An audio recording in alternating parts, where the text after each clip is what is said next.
Hi folks, welcome to Kitchen Tips Online. On this video, I'm going to show you how to clean that pan after you make au gratin potatoes. It's very difficult to clean, as you know.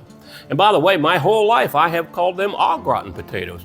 But I checked with the AI, ChatGPT, and the AI suggested that they are called au gratin potatoes. Let me know what you think in the comment section. Let me show you how to clean the pan. A word of caution here, my cleaning method is a two-step process and you definitely don't want to skip step 2. Before I clean the pan, I need to empty it.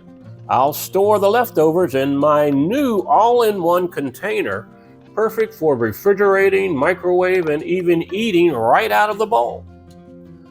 Step 1 of the cleaning process is simple.